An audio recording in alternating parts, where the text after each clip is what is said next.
Iran sering digambarkan sebagai negara yang rapuh dan diambang kehancuran, tapi bagaimana mungkin sebuah negara yang hampir runtuh bisa bertahan dari puluhan tahun sanksi, sabotase, dan tekanan internasional? Hmm, itu pertanyaan yang sangat menarik. Kita sering melihat headline yang dramatis tentang Iran, tapi jarang yang membahas fakta di balik ketahanannya. Well, mari kita lihat data sebenarnya. Tahun 2025, Iran punya populasi sekitar 92 juta jiwa, itu basis tenaga kerja dan pasar domestik yang sangat besar. Oh, jadi ukuran itu sendiri sudah menjadi semacam bantalan pengaman ya? Tepat sekali Nadira. Dengan ukuran seperti itu, strategi menciptakan kekacauan kecil untuk meruntuhkan negara jadi tidak efektif. Yang terjadi biasanya hanya, seperti retak-retak yang bisa dikelola. Dan saya dengar mereka punya sistem institusi yang unik. Bisa dijelaskan lebih detail, Sasha? Mereka membangun apa yang disebut sistem redundansi. Jadi selain struktur negara formal, ada juga struktur keamanan politik yang berlapis. Kalau satu sistem terganggu, yang lain masih berjalan. Seperti memiliki backup generator ya, tapi bagaimana dengan kekuatan militer mereka? Nah, ini yang menarik. Iran tidak mencoba bersaing dalam hal peralatan militer konvensional. Mereka fokus pada misil dan drone dengan jangkauan hingga 2.000 kilometer. Well, itu strategi yang cerdas untuk membuat biaya perang jadi mahal bagi lawan ya? Exactly. Dan pada Januari 2026, IRGC mengklaim stok misil mereka meningkat signifikan. Mereka tidak perlu menang cepat, cukup membuat konflik jadi panjang dan mahal. Lalu bagaimana dengan jaringan regional mereka? Saya sering mendengar tentang Axis of Resistance. Jaringan ini mencakup Hezbollah di Lebanon, Houthis di Yaman, dan beberapa kelompok di Irak.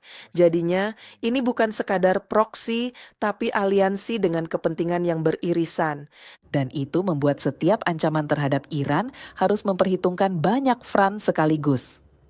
Exactly. Dan jangan lupa soal minyak. Reuters melaporkan China membeli lebih dari 80% minyak Iran lewat laut, sekitar 1,38 juta barel per hari pada 2025. Wow, itu angka yang sangat besar. Bagaimana dengan sanksi internasional? Well, mereka beradaptasi dengan kreatif. Januari 2026, Iran menyimpan sekitar 166 sampai 170 juta barel minyak di laut sebagai respons terhadap hambatan. Tapi tentunya ada kelemahannya juga kan? Oh tentu, ekonomi domestik terpukul keras, daya beli tergerus, dan ketergantungan pada Cina membuat mereka rentan terhadap perubahan politik global. So, apa kesimpulan utama yang bisa kita ambil dari semua ini? Iran bertahan bukan karena tidak ada masalah, tapi karena mereka membangun sistem yang dirancang untuk menghadapi tekanan. Kombinasi ukuran besar, institusi yang tahan banting, kapasitas militer yang tepat, dan kemampuan ekonomi yang adaptif.